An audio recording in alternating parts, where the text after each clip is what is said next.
Today we will cover an extremely important topic called restaking. I heard it probably in the twice or three times in the past half year, a little bit before that. I was always intrigued by the idea and also how does it work exactly, and also that in what sense that the participants or at least the public the intellectuals in this field thinking about the potential issues. Those are the things that are immediately flagging to a standard typical economist. And today that Howard organized two great research on this topic, and we will start from Naveen Durvasula.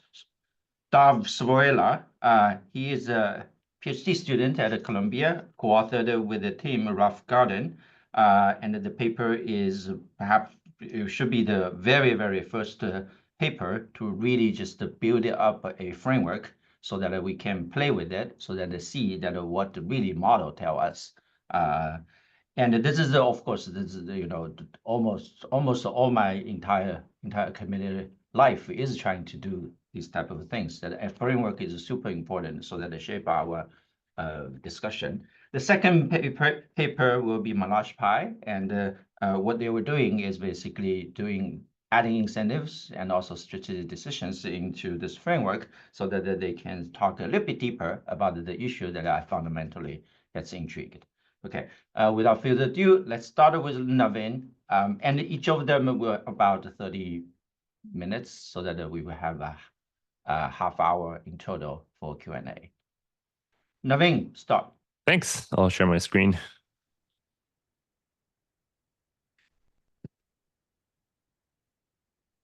Cool. So thanks again. My name is Naveen, and today I'm going to be talking about restaking. This is joint work with Tim Roughgarden at Columbia University. So before we get started talking about restaking, I want to first talk about staking. And when people normally use the term crypto-economic security for a proof of stake protocol, normally that refers to essentially a cost-benefit analysis from the perspective of an attacker. So again, our starting point is start with your favorite proof of stake protocol, let's say Ethereum. And this blockchain protocol is run by some validators. And each of these validators have some stake, which we denote by sigma V. And the way you should think about that stake is that's essentially what we can take away in the case that an attacker launches an attack. Now, if enough validators get together, let's say 33% or 50%, depending on the mechanics of the underlying consensus protocol, then they can launch an attack on the protocol. And the attack succeeds if enough stake participates. And again, in our model, we assume that if they do indeed choose to launch an attack, then the attacking validators would lose their stake. So again, going back to this being a cost-benefit analysis, that's kind of how you can think of the cost. It's the stake that they would lose in an attack. So what's the benefit then? Well, we denote that by this number pi. And ideally, the total cost of launching an attack is much bigger than the reward. So the sum of these sigmas should be bigger than these pi's, than the pi. And maybe if the weak inequality of pi being less than or equal to the sum of the sigmas holds true, then we call the system secure. But also, the bigger the buffer, the more crypto-economically secure it is in some sense. And so I guess it doesn't seem like a very controversial idea to be thinking about this cost-benefit analysis. Seems like a pretty straightforward thing to do. What does seem maybe a little more controversial is how do you figure out what these numbers are, right?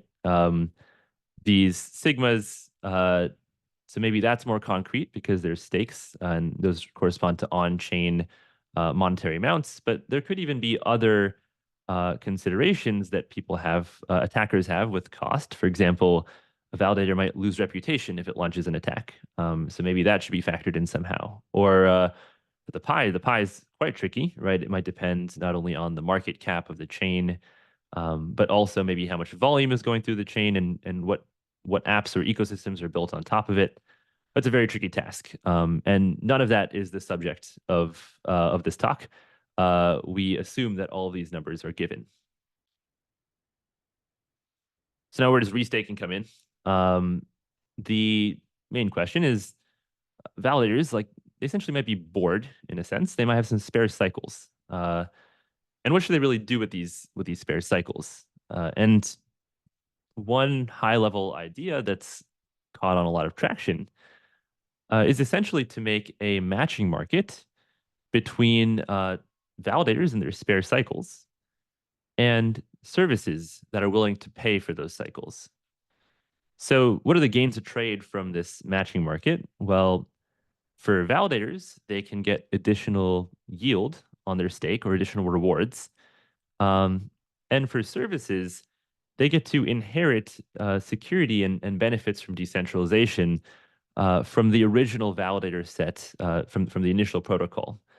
Um, and uh, and so this seems like good in that sense, but a potential consequence of that is that a validator's stake now is being reused to secure potentially many services in additional to the original protocol. And this might, inherently seem a little bit risky, right? Anytime we're reusing stake. So the key question that we try to at least answer a facet of in this paper is, when is it safe to reuse validators? So formally, you can think of a restaking network as a bipartite graph. On the right-hand side, you have validators, and those are the same validators that you saw in the original picture that I showed you on the first slide. On the left now, though, we have multiple services. So you can think of maybe the second service from the top here as the original protocol. It's connected to all the validators. But now we actually have 3 additional services, each of which recruits 3 validators from the original protocol. And previously, security was kind of this binary notion, right? Either the sum of the sigmas was bigger than the pi, or it wasn't. Now it's kind of this combinatorial idea. For things to be secure, we actually need it to be the case that no subset of validators wants to attack any subset of services. That is to say, if you have any subset of validators who have stake that is enough to attack some services, then it must not be profitable for them to do so. So let's zoom into that. Again, ideally, we want no subset of validators to attack any subset of services.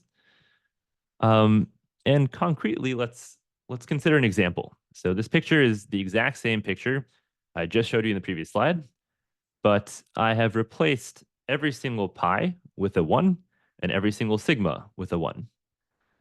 And at first glance, it looks like the total sum of the pi's is 4, and the total sum of the sigmas is 5. So maybe the total profit is less than the total stake. But really, each of these services has some attack threshold for how much of their stake needs to be complicit to launch an attack. And say, for example, that let's say in this case that the threshold is 50% of the supporting stake.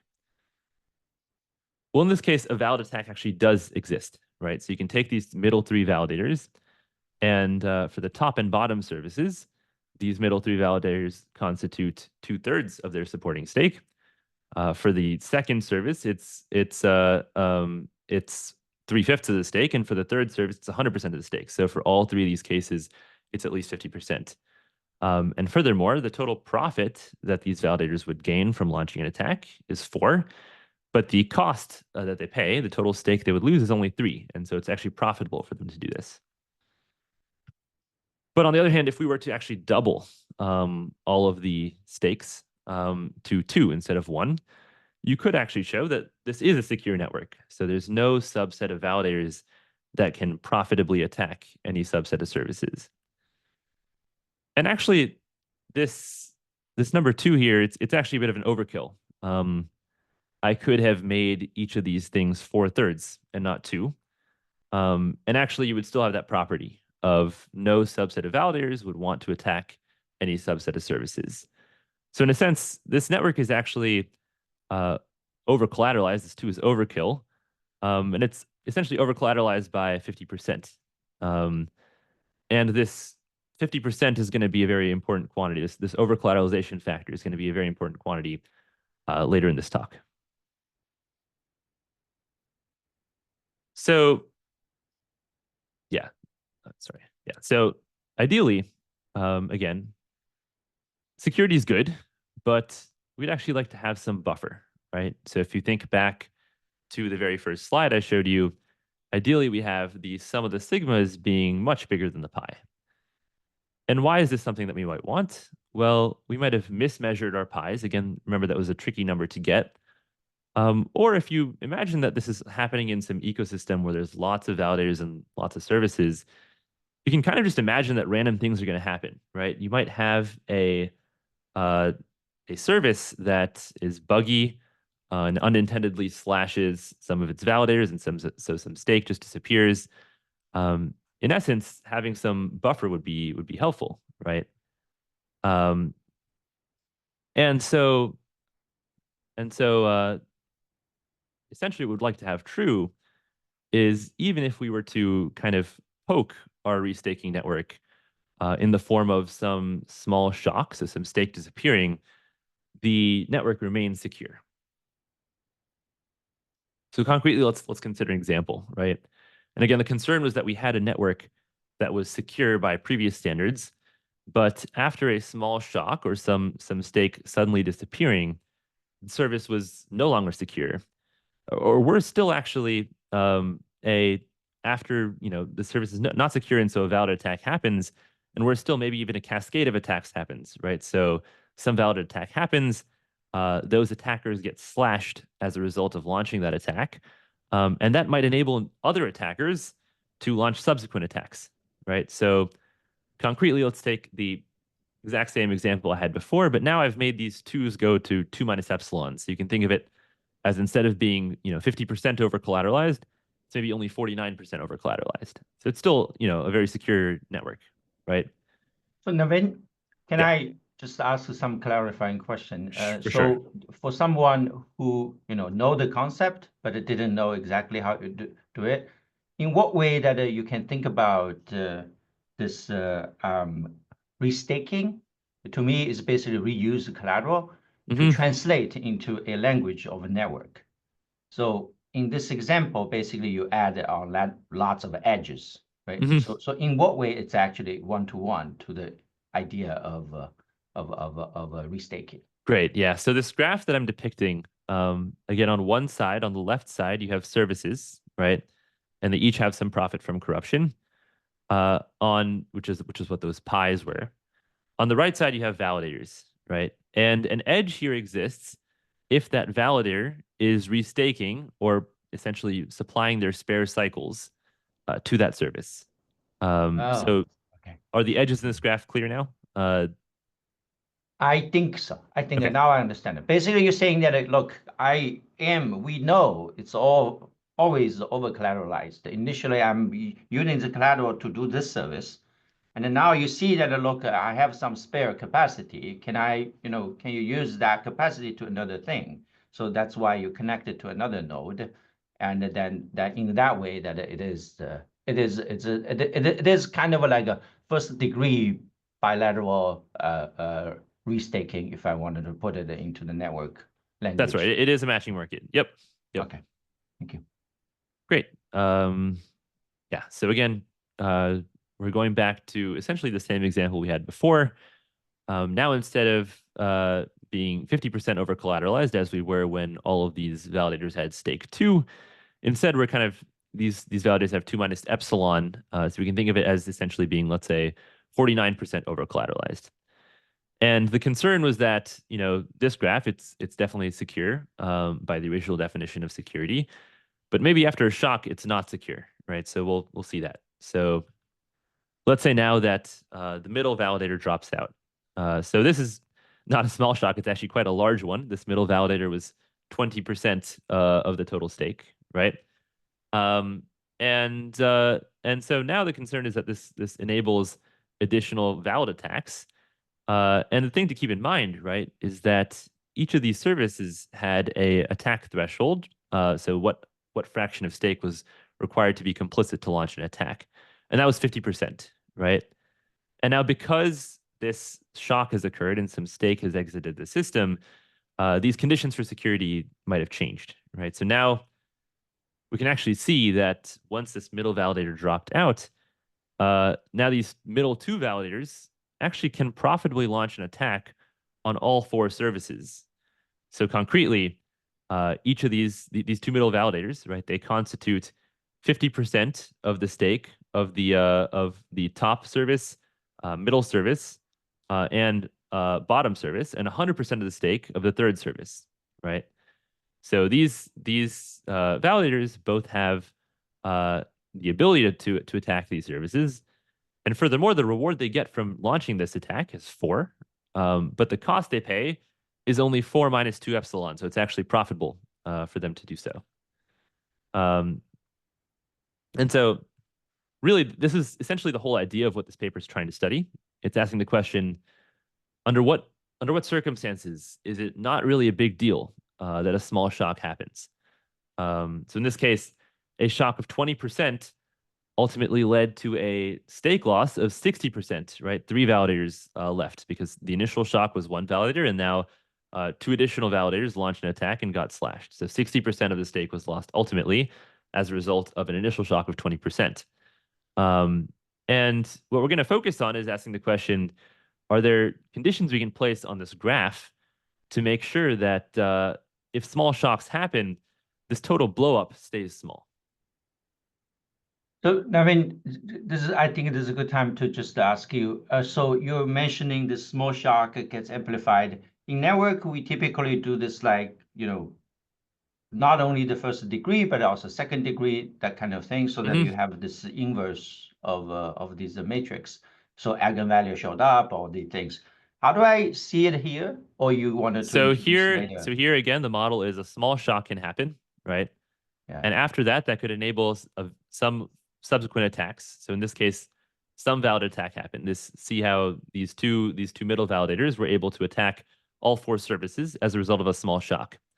And in a bigger network in our model, this might even enable subsequent valid attacks after this, right? So just as you were describing, these 2 validators might first launch an attack, and now after that, some other validators might realize that it is now profitable for them to launch an attack. Okay. And this can continue. We consider arbitrary cascades of attacks, right? I see. And this amplification going to be endogenous within the network? And so now the question is essentially, given a small shock happened, can we upper bound? Are there conditions we can place on the graph that upper bound what the total stake loss will ultimately be after any arbitrary sequence of cascading attacks? Does that make sense? Yes. Move on. Great. Thank you. Good. So it turns out actually that this first main result is actually very clean and simple. It turns out that this ultimate blowup that I was describing, it's actually completely governed by the over-collateralization factor. So in the previous example, that was this 50% over-collateralization. So concretely, to understand what that is, right, we start with the original inequality for security. So again, no subset of validators should be able to attack any subset of services. And now we actually insist that this inequality holds with some multiplicative slack. So that is to say that we should kind of be in this overkill situation where even if the profits from corruption, these pies, were inflated by a factor of 1 plus gamma, we should still be secure. And we define the over-collateralization factor to basically be the maximum value of gamma such that this always holds true. For any subset of validators, the total cost from launching an attack is at least 1 plus gamma times the total profit from corrupting. And so now, given that the graph has some over-collateralization factor of gamma, what we can actually show is that once an initial shock happens, initial shock that knocks out a psi fraction of their overall stake, again, what could happen is some arbitrary sequence of cascading valid attacks, right? As we saw in the previous example, those 2 middle validators were able to attack after an initial shock. And it turns out that you can actually bound the total loss from any of those subsequent attacks, you can upper bound that by psi over gamma. That is to say, the larger this gap between the sigmas and the pi's, the larger the over collateralization, the larger this gamma is, the smaller this total blowup is going to be. And concretely, if an initial shock of psi happens, the total loss is at most, the initial shock of psi plus an additional psi over gamma. And furthermore, this result is tight in the following sense. If you give me any psi and any gamma, I can come back and give you a restaking network and a shock of size psi, such that the ultimate total loss is actually equal to this quantity psi times 1 plus 1 over gamma. In fact, you've actually already seen that this theorem is tight because in the case where gamma is or psi is 0.2 and gamma is arbitrarily close to 0.5, that was the previous example that you just saw on the previous slide. Yeah, if there are other results in this paper, which I'll go into and pretty happy about them. But if there's one thing that you're going to remember from this talk, I would remember this slide and the following takeaway that over collateralization is both necessary and sufficient to make sure that if a small shock were to arise in a restaking network, the total ultimate stake loss or blowup remains contained. Maybe I'll pause for questions really briefly right now before continuing on to the next set of results. So one question is that like this thing is obviously A and B. That's the anything. Mm-hmm. Okay. And in what way that you impose on network? It seems like there's a lot of asymmetry and all these complete network kind of thing that in your mind. Otherwise, it's just very hard for me to think that how can you make such a strong claim? Right. So the A and B, they're basically arbitrary subsets of either the left or right sides of the bipartite graph, respectively. Right. So the condition we're requiring is saying that it's a combinatorial condition, right? Take any subset of services and any subset of validators. And it needs to be the case that the total amount of stake that those validators would lose, given that they're capable of launching an attack, is at least 1 plus gamma times the total reward that they would receive if they launched an attack. And the claim is that if you started with such a graph that had this property, then if an initial shock of a psi fraction of the graph were to disappear, and now you had any arbitrary cascade or sequence of attacks, sequence of valid attacks thereafter, the total ultimate stake loss you would have is at most psi times 1 plus 1 over gamma. So as long as you can make sure this over collateralization occurs, right, that you have this condition, this 1 plus gamma multiplicative slack, then you can actually contain the effects of a small shock. And this is also tight. So this is also a necessary thing to do to ensure this holds true. Does that make sense? Kind of, yes, but it is a very good clarification on exactly how it works. But yeah, we'll get into more later. Great, thanks. I'll move on. Okay, so that was all from a global perspective, right? But now you can imagine that maybe sometime in the future, that restaking becomes a much bigger thing, where there are potentially thousands of services and thousands of validators, right? And now let's say that you are just some service or maybe some small set of services that belong to some ecosystem, right? So maybe you're 6 services and you belong to some ecosystem. And let's call you capital C. You're some small subset of services, right? You might have some objections to the guarantee I just gave you. First, the condition I just gave you for that global guarantee, it does require that everyone is over collateralized, right? It was this combinatorial condition over any subset of services. And I, as just some small set of services in this big ecosystem or big set of services, might have no visibility into what other services are doing. So I might not have any idea whether or not these other services are over collateralized, and I don't even know what their pies are, right? The extent to which I might understand pies are for my own service and the other services in my small capital C ecosystem. Second, how can I make sure that again, these results are predicated on some small shock occurring first, right? And it'd be very bad if some small shock could occur outside of my small ecosystem of services, and now this propagates and results my validators to lose their stake, right? So how can I make sure that validators or malicious services that, again, I don't have any visibility into and are completely unrelated to me won't result in my ecosystem, my small ecosystem of services, losing stake? And finally, how can I make sure that how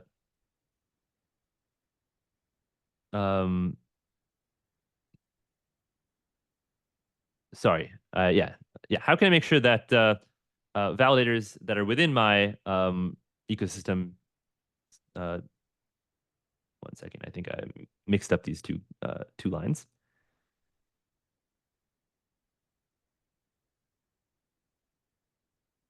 Right. Yeah. Sorry. The second bullet is that if I have services that are unrelated to my protocol and they are buggy or malicious, that they can't result in my service losing stake. And the third condition is that if I have validators that are outside of my coalition and they launch an attack on some other services, that my validators don't get affected. And so the new goal here is to give you a result that looks as clean and simple as the previous one, but replaces all of these terms with kind of a local variant of it. So we want to say something like, if C is locally over-collateralized, every locally small shock results in a small loss of stake only within the neighborhood of C. So I need to define what these three things are, right? What does locally over-collateralized mean? What does locally small mean? And what does local to C mean? And in the interest of time, I won't go into the full technical definitions. I'll defer to the paper for those. But I'll give some high-level insight into what these quantities mean. Maybe what I'll start with is what local to C means. And the idea there is to think about only validators that are restaking or providing exclusive security to C. So these are validators that are not restaking to any services outside of C and are only restaking for services in C. And the interpretation here is that these are the validators that C is actually counting on, right? If there are other validators that are restaking for C and are also restaking for things outside of C, I might not have any visibility into what they're doing. I might not trust them. I might not know what's going on. And so what I'm really counting on are these validators that are in gamma of C. So that's what local to C means, right? I will defer on, I'll give the local over-collateralization definition in a minute. But now, what do I mean by a locally small shock and a local ultimate loss of stake?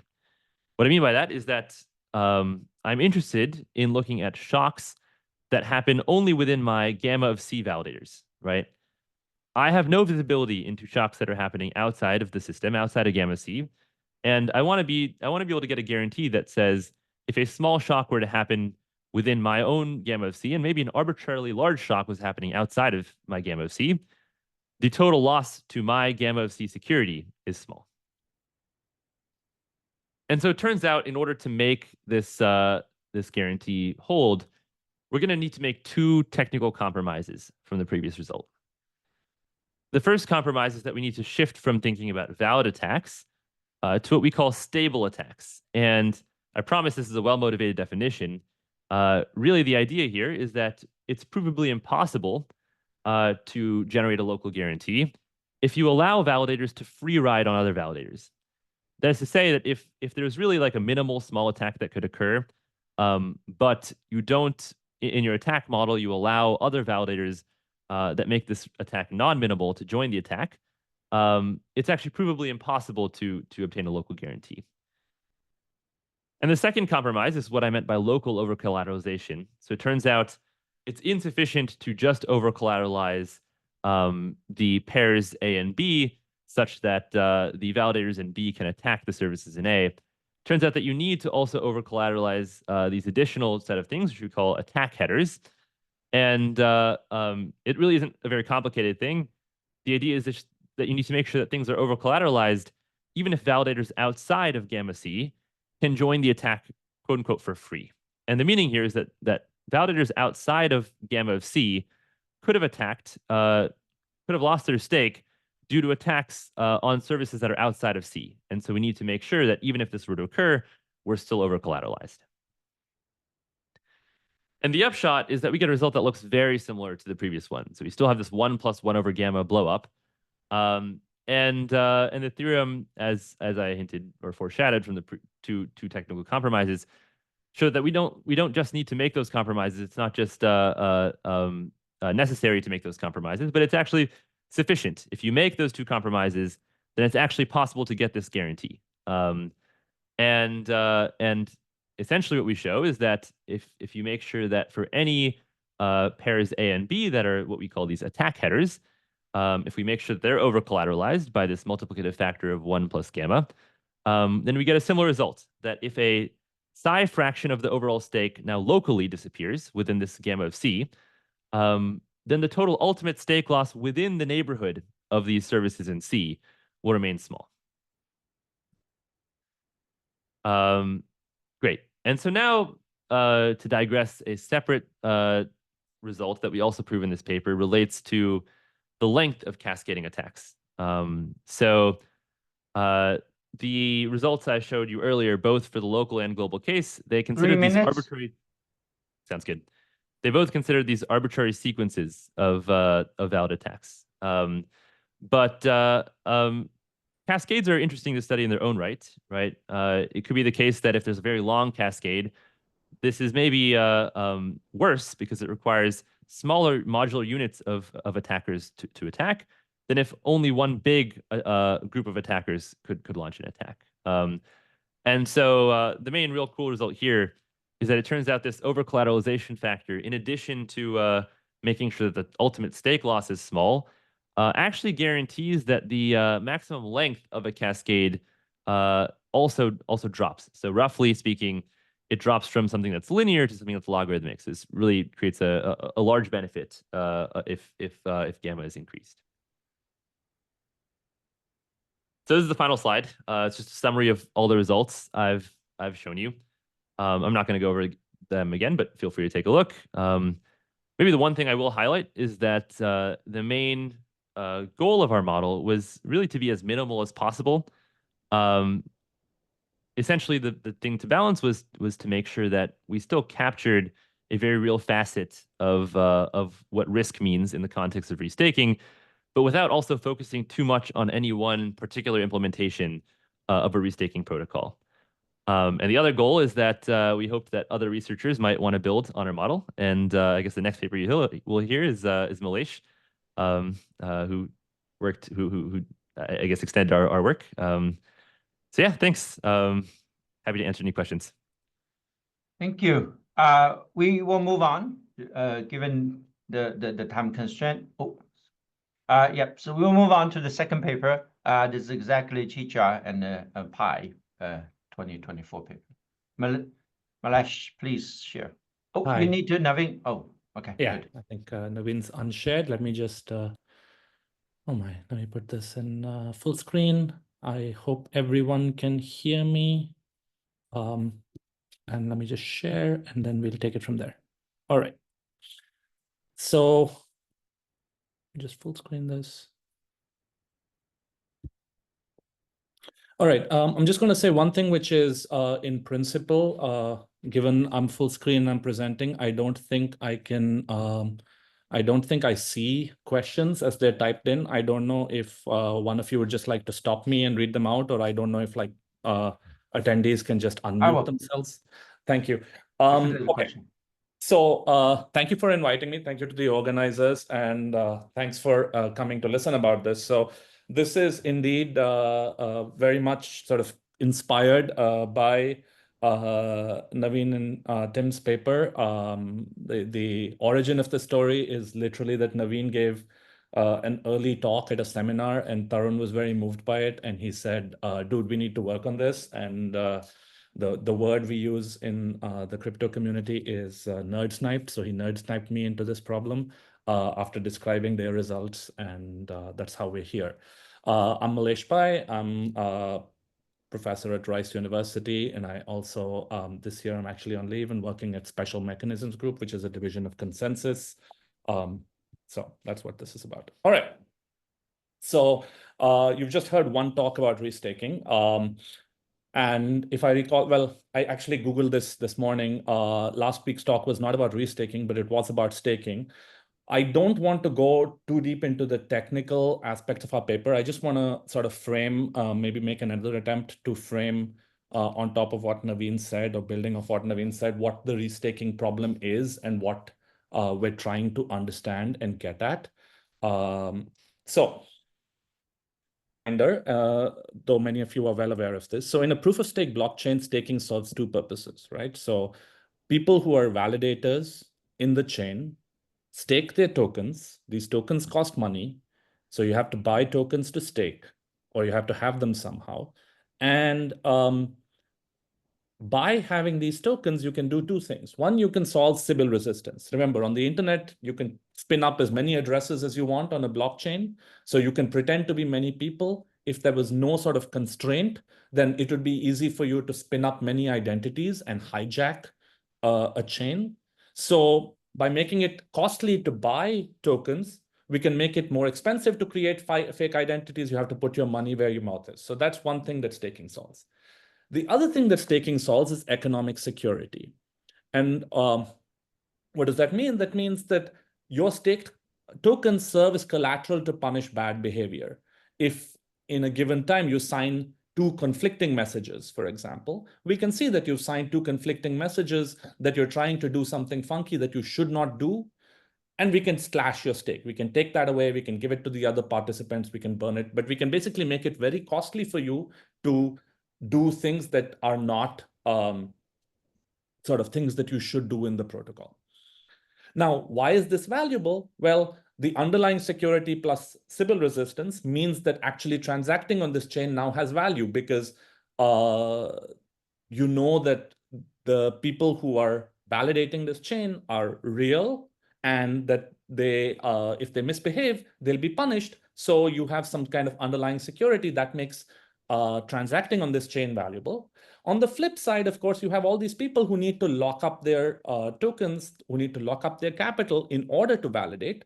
So to compensate them for the opportunity cost of their capital plus any risk that they're undertaking, you give them staking rewards. So this is a traditional staking network, and this is what, for example, last week's talk was about. The trouble is, as Naveen touched upon, for a new consensus-based service, the price of buying the appropriate amount of security isn't cheap, right? So suppose a service wants to secure against a $5 billion potential attack. So you want to ensure that any, if an attack could cost $5 billion, then you can also like force people, you can extract fines to the tune of $5 billion. Now, if the service, for example, is a standard simple majority, so in order to hijack it, you need to do a 51% attack, then the service needs roughly $10 billion staked, right? If there are $10 billion staked, for someone to corrupt the service, they would need at least $5 billion of that. They would need to control or have access to the validators. And that way, if they have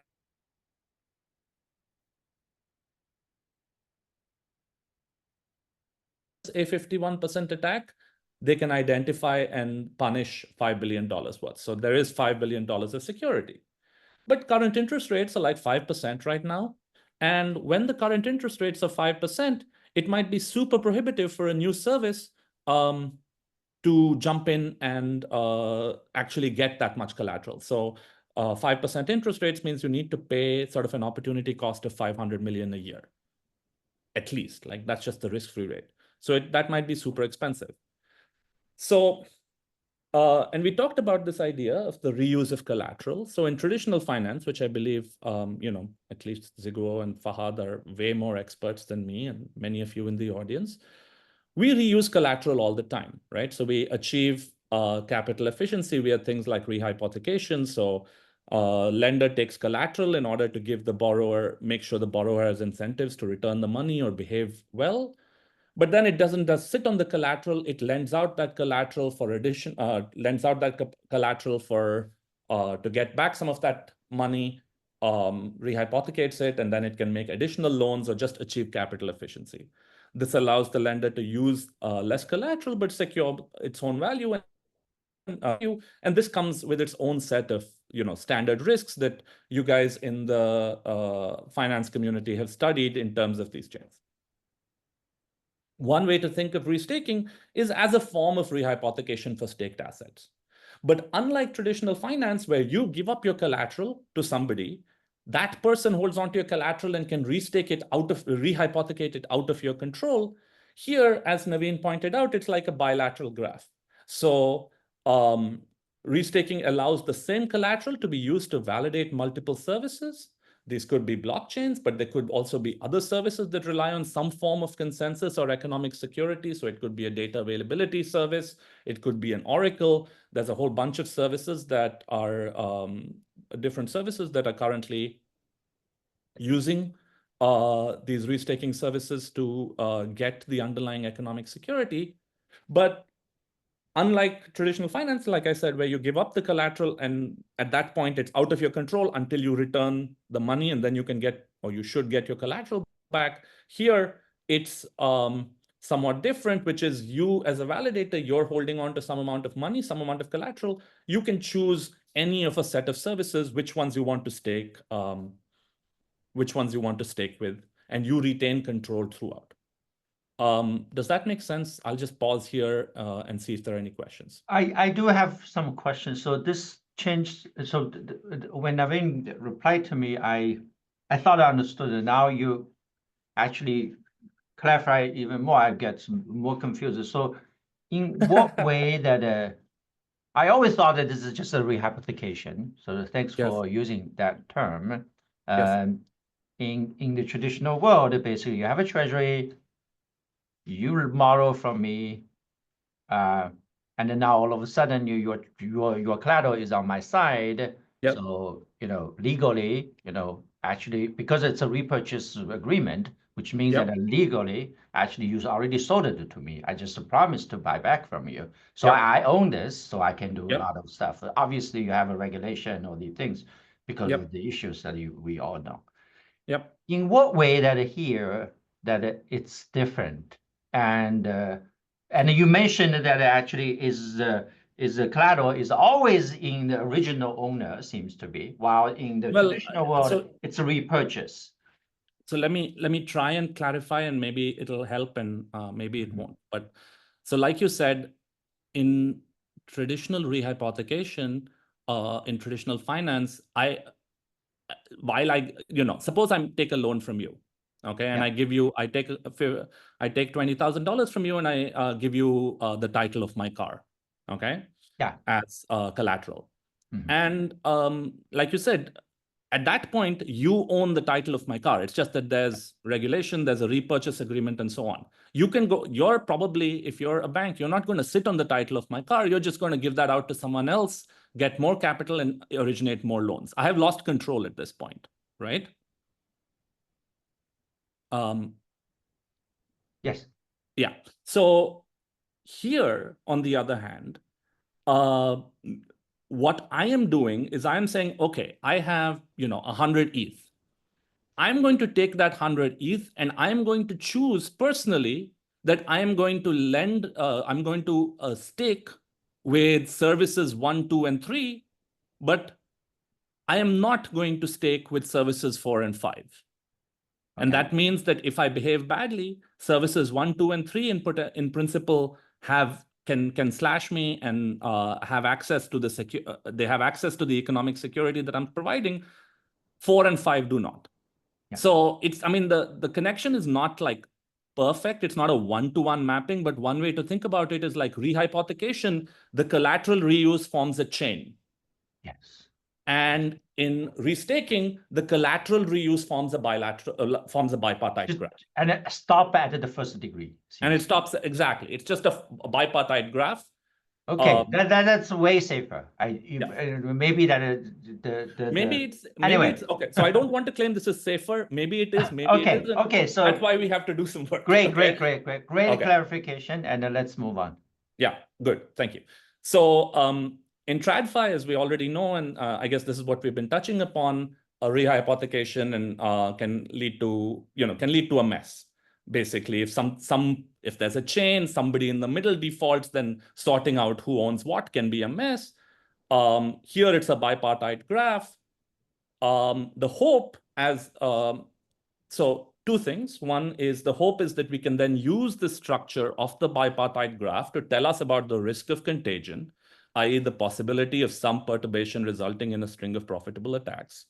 So that is part one, which is that we have a graph, we can start to reason about it, as Naveen's talk, I thought did and the paper is, does a very beautiful job of explaining. But the other thing is going back to a question that Zhiguo raised during Naveen's talk. Like, we've done these models of like amplification of shocks in traditional finance, where you look at some core periphery network, there's a shock, and then you see that shock propagates and gets attenuated, or sorry, either propagates and explodes into a contagion or gets attenuated. Here, there is an endogeneity problem, which is that the failure of a given service is itself determined by potentially whether the validators or a sufficient quantity of validators who own enough stake collude and decide to do something bad. So there's a nice endogeneity problem. Okay, so that's sort of where this paper comes in, or where these papers come in. The bad news from Naveen's talk is that not bad news, but the news from Naveen's talk is that within their model, to prevent an attack, you need to over-collateralize, and how much over-collateralization you need may be extreme, okay? What do? We add two ideas to their formulation. So the first idea is one of incentives, which is that the stakers, the validators who have staked into a given service, are incentivized. Each service is going to offer some rewards. That reward, so a service might say, okay, for the next month, I have 10 ETH in rewards. However many ETH come and stake with me, you will get that 10 ETH of reward split across whoever stakes with me. And that's sort of a reasonable model of how these services actually incentivize people to come and stake for them, okay? They say something like, this season has this many points available or this many tokens available, and we're going to split it among the people who come and stake with us. What that means is that any slashing event, so for example, if some stake leaves or something happens, so there were previously 200 ETH staking at my service, and there were 10 ETH of reward, so everyone was getting 10 over 200, half an ETH, 0.05 of an ETH. Suddenly, suppose 100 of those ETH left, or were slashed somewhere else or something like that. Well, at that point, the rewards have gone up from 0.05 per capita to 0.1 per capita. And at that point, it's profitable for new stake to come in. And one observation in the paper, which we'll do a bit of work to formalize, time permitting, is that this can arrest the kind of cascades that Naveen and Tim find. And the second thing we do, we make a modeling assumption, which is that per se, the above ingredient is not enough. If the rewards from staking or the rewards from corrupting multiple services simultaneously is additive, then notwithstanding complexity cost, at least in theory, an entire complex cascade attack can happen all at once in the Tim and Naveen model. So instead, we posit that the returns to attacking multiple services is subadditive. So if I attack two services where the profit from corrupting any one is 100 ETH, I don't make 200 ETH. Okay, and this captures the idea that when bad stuff starts to happen, maybe it's just hard to unwind multiple positions simultaneously, or stuff like that. So that's sort of the assumption. So what's the main result? Informally, the main result says something like this. As a function of the diminishingness of the returns to an attack, there exist reasonable rewards. Again, I'll make it precise in a few slides. that allows services to purchase sufficient security to be robust against the sort of cascades that Tim and Naveen find as possible. Okay, so we give a different, so a different spin is they're saying you could need over collateralization. We're saying if you believe this idea of diminishing marginal returns, then the incentives themselves will be enough. So that's the main result. That's the punchline. I'm going to try and give a very high-level overview of how the proof works and what ingredients go into it. But I'm just going to pause again and see if there are questions.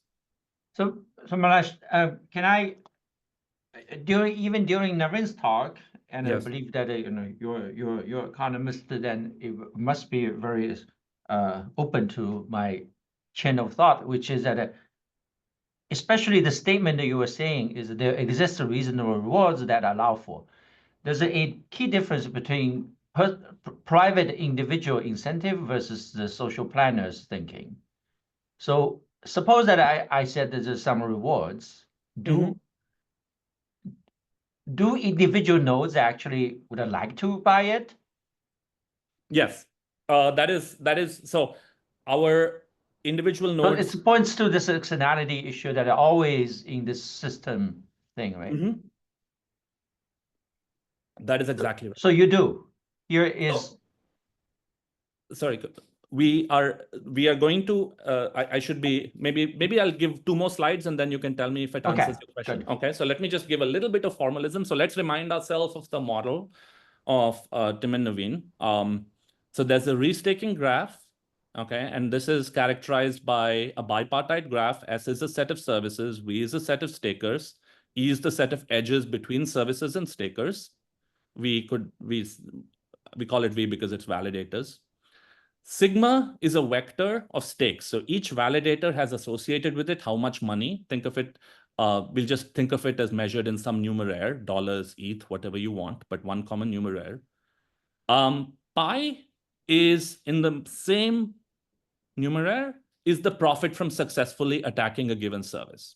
Okay, so every service has a profit attached, every validator has a stake attached, and every service has a fraction attached, which is the fraction of the stake needed to successfully attack that service. For instance, it could be 51.51 if the service is just a simple majority voting service that majority can hijack. We say their idea was that we're going to look at what we'll call economic, and I apologize if I messed up exactly their words slightly. Naveen can unmute himself, but we'll say that an attack is feasible, or the kind of attacks we're looking at have 2 properties.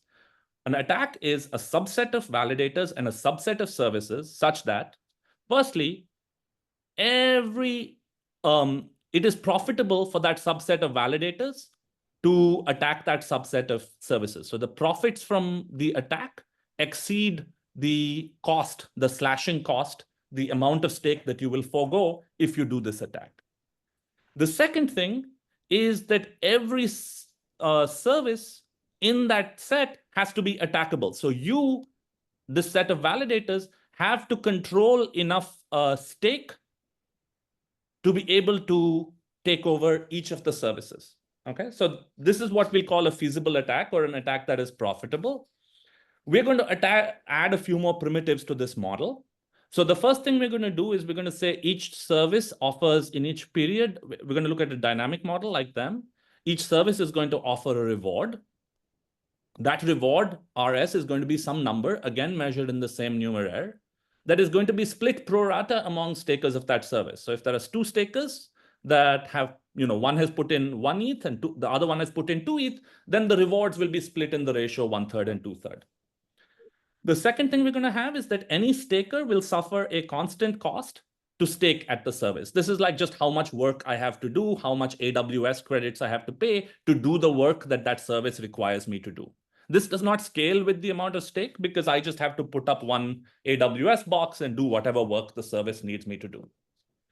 The third thing we're going to do is that we're going to assume that the profit from attacking multiple services is given by a standard LP norm for some p greater than 1. So this allows me to get diminishing marginal returns. We generalize it to general submodular functions in the paper.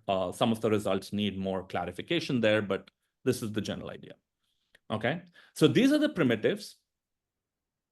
And now we're going to let stakers, we're going to study a process that is a slight embellishment of the process that Naveen and Tim studied, which is like in their paper, at period t equals 0, there is an initial shock to the system. So some fraction psi of stake is just removed. Something bad happens, some stake goes away.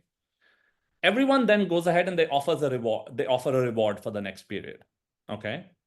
People can rebalance. So each validator can then say, look, I'm going to choose, now that that stake has disappeared, it might be profitable for me. And that's what this number up here captures. It might be profitable for me to start validating a service I was previously not validating, because my pro rata share of the rewards upon joining exceed my costs of validating that service. After that, if there is a profitable attack, that profitable attack happens. And then again, people get to update the rewards that they're offering, and they get to update the stake, and then validators get to rebalance. So we're just going to study this dynamic process.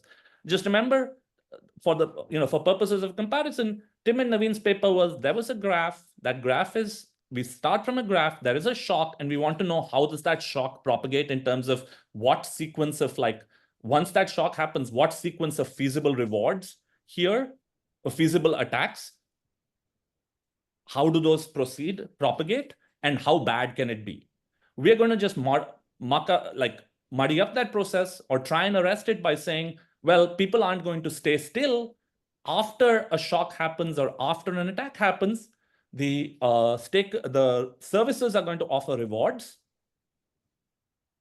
Those rewards will lead to rebalancing. So people will move their stake, move which services they stake in. And then the game will, and then it's not a game, it's just a process, just to be clear, but there is some, primitive incentives being modeled. So that is the process we want to study. Zhiguo, did that answer your question? I'm sorry.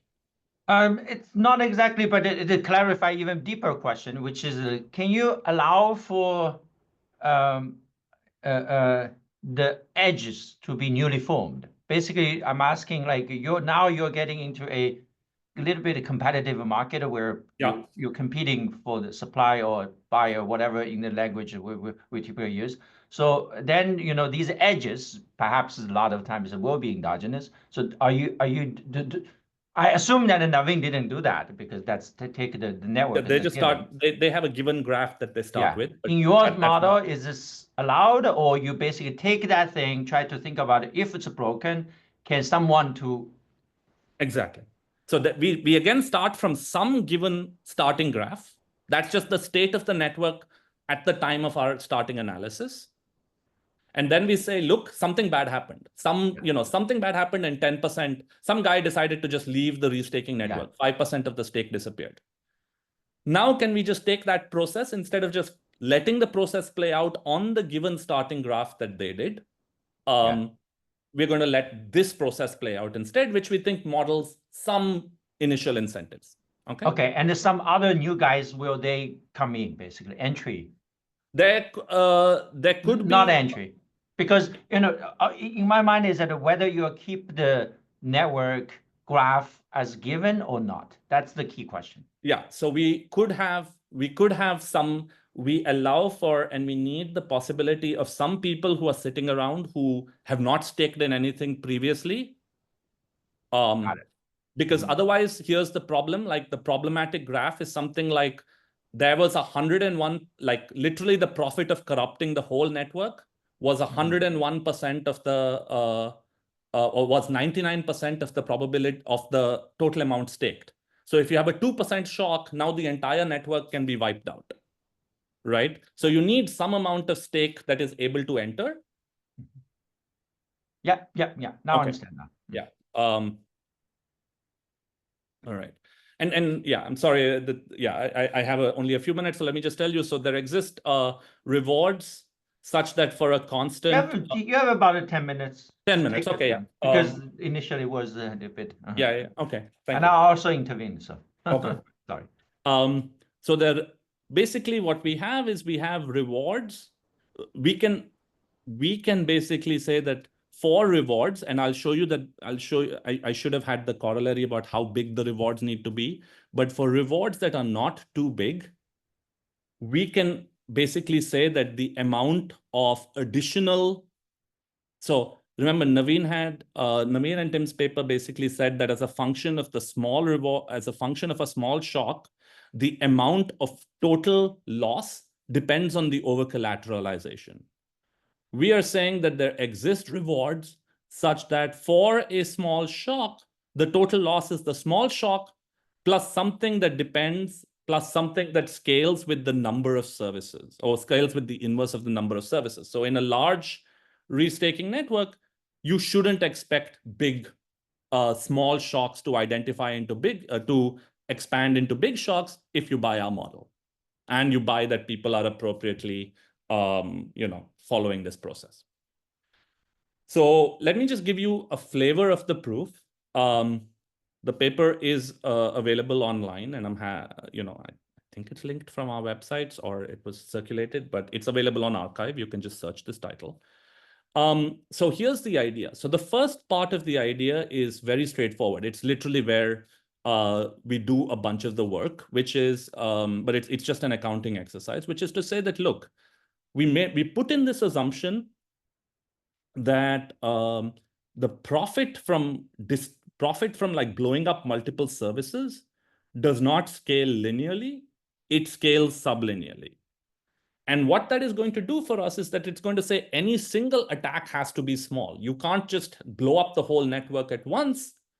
In particular, we're going to get that the number of validators or the total stake of these validators is that are part of any attack has to be bounded, and that bound is sort of bounded above by, it scales with the number of services on the other side.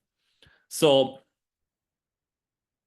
unlike in the additive model, where the entire cascade can happen all at once. So if there is a sequence of profitable attacks, there's also one big profitable attack that can happen immediately. Here, any single attack is bounded. It's small, that attack is going to happen. Then the market, then another attack could happen, but having a huge attack in one instance is not feasible, because we just think, unwinding the associated attack, like unwinding the positions associated with that attack are just, the amount of slippage you're going to eat on that is going to make it sublinear. So that's the way we're thinking about it. Then we're going to say, so that bounds the number of validators involved in the attack. Then we also need to bound what is the size of the services that are being attacked. And we basically show that if we need to, in order to get some control on this, we need to bound sort of how much stake do two services have in common.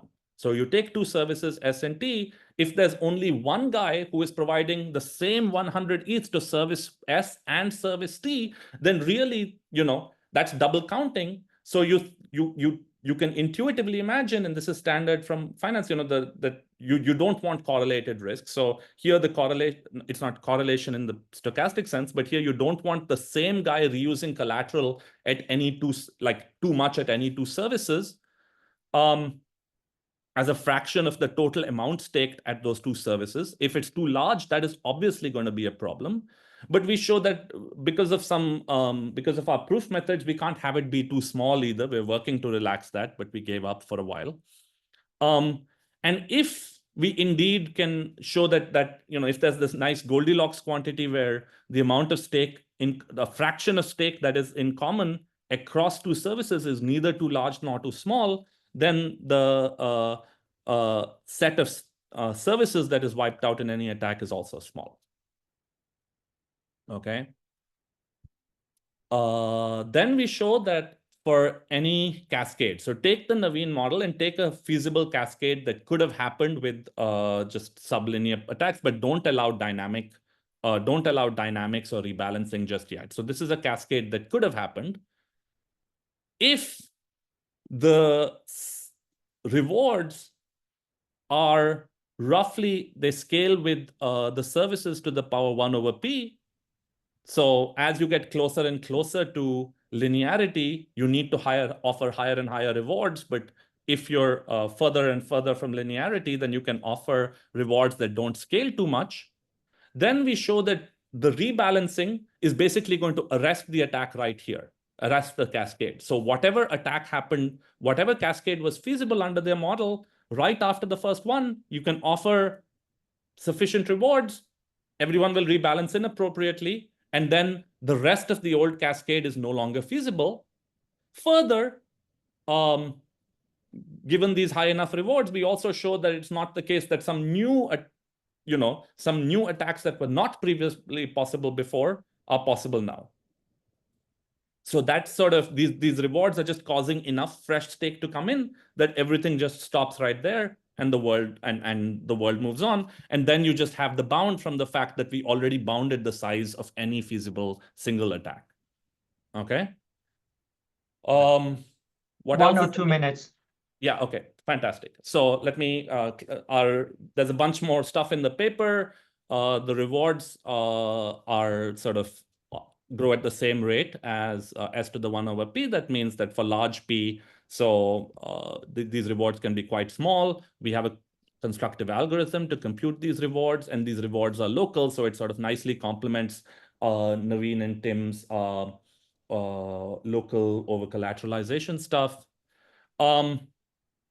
Stuff that we think is important, some of this we're working on. We'd love to collaborate. We'd love to chat more if other people are interested. And I'm guessing this is true of Tim and Naveen too, that I don't want to speak for them. There's a bunch of stuff to do because, just to put this in context, this is one of the fastest capital formation events in history. Like literally restaking was barely a word anyone was aware of last year. And we're talking like these services are literally have right now like $15-20 billion worth of stuff restaked. So understanding this is, it's a large, understanding what is going on here is sort of large, and it's also like mathematically just nice and clean to work with. So one particular direction that I think is interesting is that the network is, we've modeled these as bipartite networks, but they're really tripartite networks. So these validators often don't have their own collateral. They instead get these collateral from people. So if one of you is sitting on like 100 ETH and you want to, well, congratulations, firstly. But secondly, you will not have, you will probably not spin up your own validator. Instead, you'll go to a validator service. There are these people who literally advertise, come stake your ETH with us, and we're going to do the validation work, spin up the AWS box, do all the hard stuff for you, and in return, we'll take a fee. So now, of course, the trade-off for this validator, the validator does not suffer the cost of a slashing because they suffer, like as Naveen said, they only suffer something like reputational cost, or they forego the future value of their cut of the restaking fees. So I think modeling that and working, modeling sort of these three-party, tripartite graphs is potentially interesting. Another thing Naveen alluded to that I'd like to back up is these models take this profit from corruption as static and known, but in practice, they're both dynamic because maybe today my bridge has like $1 billion flowing through it, and tomorrow it only has 100 million. So when, the profit from corrupting my bridge changes over time. So it's both unknown and dynamic. So understanding how services can learn that and correctly price how much security they need is an interesting question. On the flip side, like we've also assumed that rewards and so on are paid out in the same numeraire, but in practice, like, depending on the actual implementation of this restaking idea that you look at, like some restaking services only say, okay, you can only use ETH or US dollars, or I forget, like something like that. But other services say something like you can stake with any token, but then what is the value of that staking depends also on the, it's not a single numeraire. There's a Forex, like there's the equivalent of a Forex problem in what may be a thin market. This may be a long tail token or a less thick market token. So, and they also the services on the other side don't pay out rewards often in hard currency like ETH or dollars. They pay out rewards in their own native token. So understanding things like that, those computations might be interesting. And then I think just going back to this rehypothecation question, like a different way to think about restaking is that it's a form of insurance, except unlike insurance or lending where the default is just some exogenous object that happens, here there's an endogenous probability, which is that endogenous thing, which is that validators might find it profitable to conduct an attack. So one sort of half-baked idea we've been throwing around is, can we repurpose some of the tools that you guys in the finance community have developed to value things like the underlying collateral on a CDS, for example? Can we use similar ideas to value, what is the current value of the stake that you've been given the set of other things you've been staked in and so on? So those are just some concluding remarks. I've gone over time, so I'll stop now, take questions, comments, and thank you all for your time. Thank you. I see some questions flowing in, and I didn't, stop just because I, in some sense that I would like to just ask, wait toward the end. But right now, please come in. Let me still ask a very fundamental question after seeing all the, and also one very, very early on, there was a question coming in I didn't ask. It's reflected my own confusion, also my ignorance on that. So the question, the nature is saying, oh, the staked tokens are technically freezed. And so Yes. Curious, how could they restake or provide a service using freezing token? So these are like a technical, but super important. No, this is an important. Yeah, so it's connected to my confusion, obviously. And in what sense that, you guys are doing, basically? So one of the most interesting things, I think, in DeFi overall is this ability to... Naveen should also chime in once. Okay. Yep. Yeah. Mallesh, you do it first. I'll jump in and then Naveen can correct me when I say dumb things. One of the most fascinating things in DeFi is that you can take an underlying collateral and immediately issue some sort of side liquidity against it as a separate token, right? Mm-hmm. So already, like in principle, this collateral is frozen, but in practice, what some people are offering, and this has happened in staking and now it's happening in restaking, is I go ahead, I stake my 100 ETH, you issue me a receipt token, which we'll call a liquid restaking token for that 100 ETH, okay? Of course, that liquid restaking token is not worth the same amount as the 100 ETH because it is subject to the slashing risk of the that. It's also that different, if I restake with your service and Naveen restakes with Fahad's service, maybe the two liquid restaking tokens are not fungible. So every service can offer its own liquid restaking token that the market has to potentially try to value, just the way the market in the past had to try to value, collateral, debt obligations, like collateral, like debt, mortgage bonds, for example, when they repackaged and collateralized them. You had to value that. You had to solve. You had to somehow figure out how is sort of AAA on what Goldman Sachs underwrote, how is that different from AAA from what Morgan Stanley underwrote versus, AB. Mm-hmm. But in principle, that sort of market is also, it's nascent right now, but it is happening in liquid restaking. Okay, so Nathan, Naveen, do you want to add a little bit? Yeah, for sure. So I think actually there's actually two levels of things that are going on, and Mallesh was maybe describing something that was not the top, maybe closer to the UX layer. But maybe the first level is just like to directly answer the question of how can you restake when things are frozen, right? I think the way that I think about restaking is less in terms of reusing capital and more in terms of adding constraints on your capital. So when you restake to, let's say, 5 services, right? What's happening is your capital stays the same. There's no like to mechanically speaking, I guess this is where implementation details matter, but like theoretically speaking, it's possible to restake without the construction of any liquid tokens or anything. All that's going on is when I am restaking, let's say for 5 different AVSs, I currently just have my Ethereum stake, right? And this is staked in Ethereum. This makes me a validator of Ethereum. And when I restake in, let's say, 5 other services, what's actually happening is I am giving these other services property rights over my stake. So initially for Ethereum, when I put stake into Ethereum, what's going on is if I do bad things for Ethereum or act maliciously, Ethereum has property rights over that stake to slash me, right? What happens when I restake to 5 other services is my stake stays the same. What happens now is I'm enshrining in contracts that these other services now have some power over how those contracts operate. I essentially now allow those other services, if I do bad things for those services, I also get slashed. So it's the same stake, but now instead of me just getting slashed if I do bad things for Ethereum, I get slashed also if I do bad things for these other services.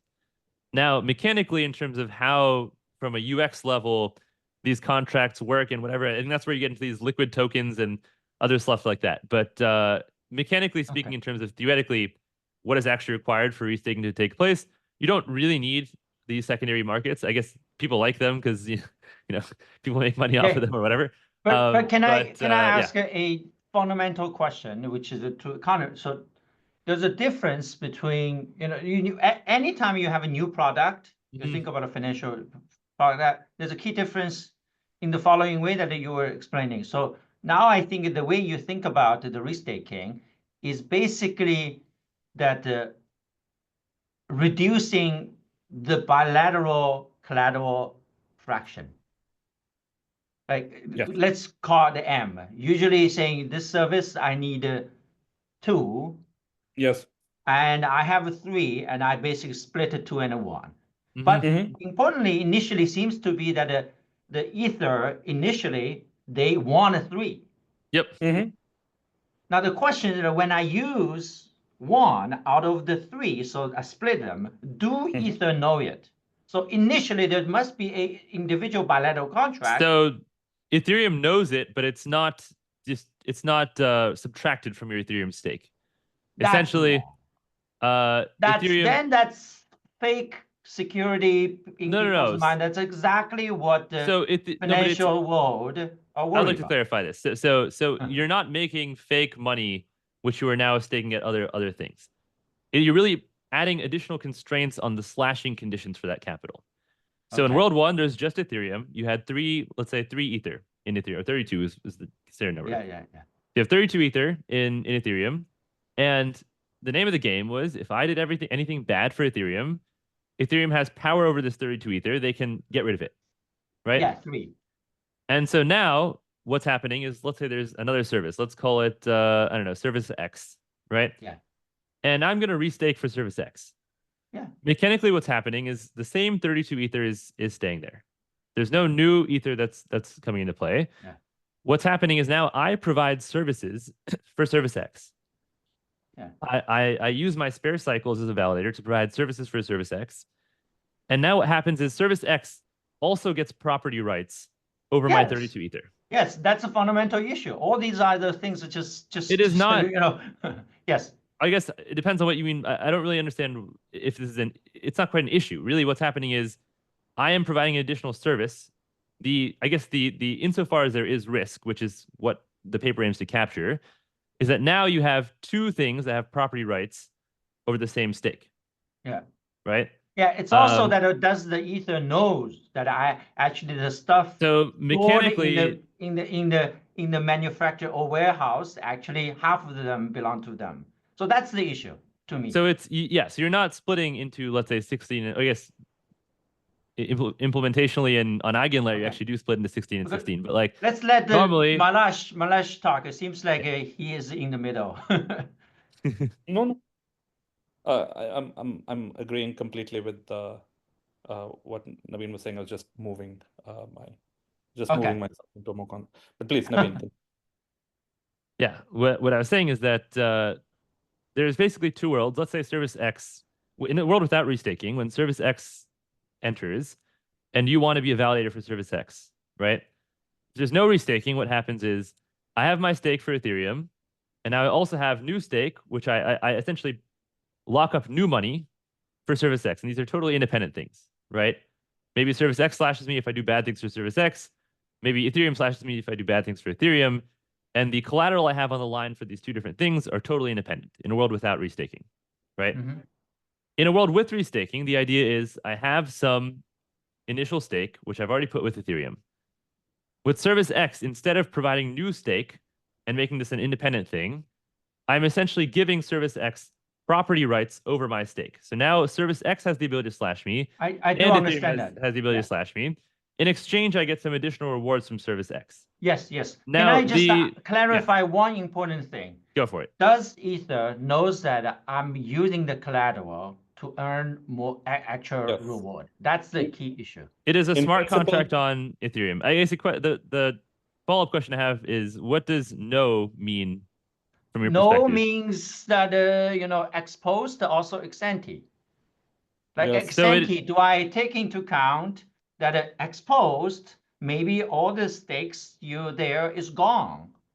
So in Ethereum's economics consensus, will say, knowing these things will happen, then ex ante, I will write a tougher contract. So yes, so let me try and weigh in on that. Just mechanically, it knows that you have changed your. So when you stake with Ethereum, you put in an address that says, "Hey, I am the person who can withdraw this money." And when you restake with EigenLayer, you instead say, "Hey, actually, EigenLayer can withdraw this money." Mm-hmm.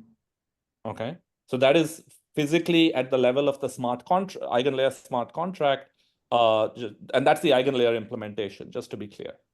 So we know that so at some level, it knows that there is some fraction of its collateral that is subject to additional staking risk, because it knows that what fraction of the amount that is staked with Ether, it knows which fraction has gone ahead and put EigenLayer as their EigenLayer's credentials as their withdrawal address. Okay, so that part is known. On the happy path, it still has the same amount of security. For an attack that only attacks Ethereum, it can still slash everyone up to the quantity of the Ethereum.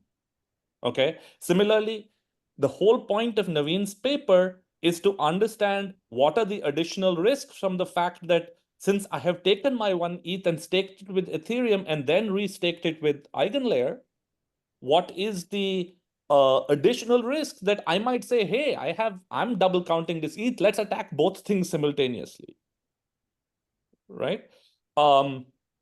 That's exactly what their paper is trying to go down. Naveen, was that fair? Did that help? Yep, that's exactly right. Yeah. No, Guys, maybe a guys, little bit. can I'm I not attacking. I'm not a criticism. I'm just fundamentally interested in that what potential risk this restaking could do. And then Naveen seems to be saying that it's like a rational expectation in the sense that all these nodes knows that how much staking service already done, so they were correct.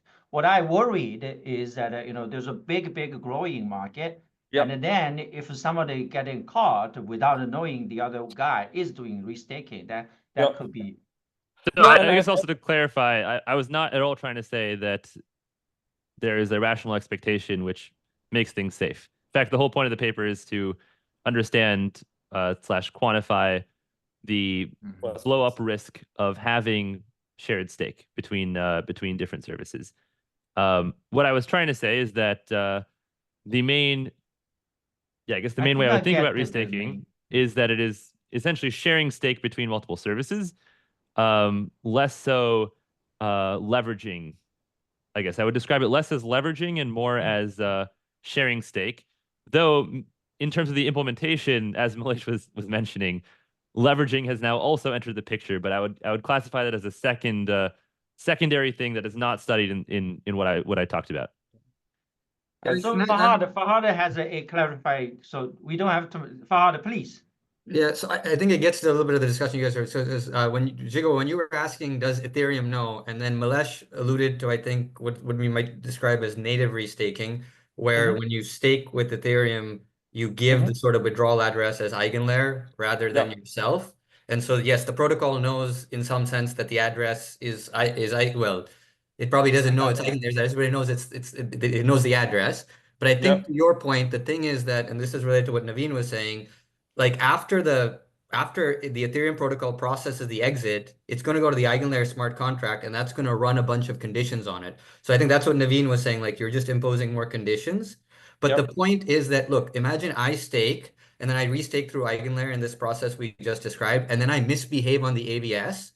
So now at that point, if the withdrawal happens, if the Ethereum protocol directly is not already slashing me because I haven't done anything wrong yet on Ethereum, everybody knows, or in fact, like as a matter of fact, it will get slashed when it goes to the eigenlayer smart contract. And the big question, I think, Zhiguo, that you were getting at, is that is the Ethereum protocol going to eject me before I get called to be a validator on the Ethereum protocol, right? So yes, everybody in the world knows that I'm going to get slashed as soon as it hits the eigenlayer smart contract. But so do I. And that means that if I get called to act in the Ethereum protocol, if I don't get ejected, I actually no longer have the incentive to do the right thing. And that is the incentive issue.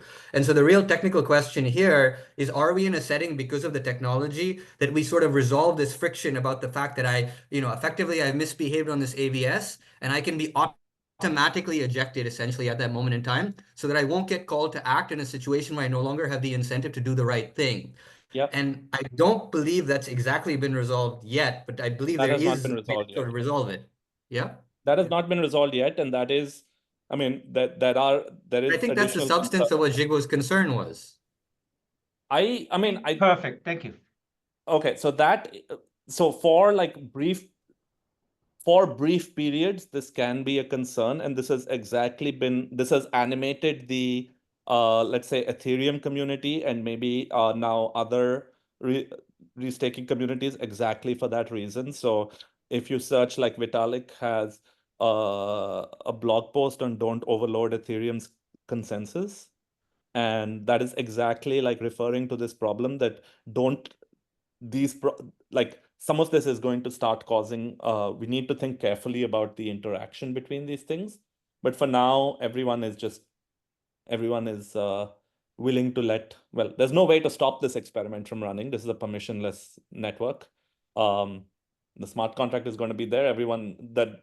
I think that's exactly why we want to quantify and understand these risks so that we can be reasonably sure that the eigenlayer, that there isn't a systemic risk event that first causes trouble at eigenlayer and then propagates back into Ethereum. Naveen, want to add something? I'll also jump in there. So the regime that I study in the paper I just presented is precisely a regime where you don't have that gadget. So essentially, you could be in a situation where I attack some service, and now because my stake is already gone, it was the same stake shared between multiple services, I can essentially attack another service or participate in such an attack without losing additional stake, right?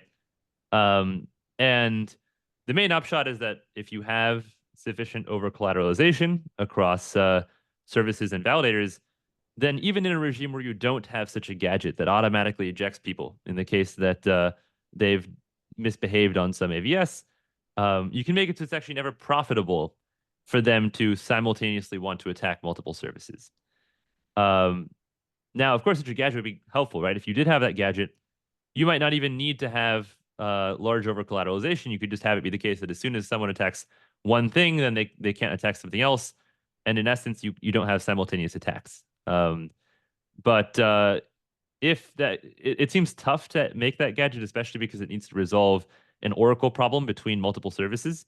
And at least in the absence of that, things are not quite doomed. It is still possible to achieve some semblance of security through over-collateralization. Thanks a lot. So I learned a lot. I will reach out to you about this thing. It's just, it is something, getting to my head, not losing sleep on that, but it's just that interesting to see that a new technology there, but extremely old problem of so-called for the double cannibalization. Exactly. It's just, but now in a different. Anyway, it's at the center, and I do see that it seems like there's a new way of resolving it, and that's fascinating. This is why the blockchain technology really interests me. Thanks a lot for being here, and I hope that you enjoy the discussion. And Fahad Fahad is the main organizer behind it. That please join the next week, 2 weeks from now, the CBR webinar. Thank you. Thank you. Thanks.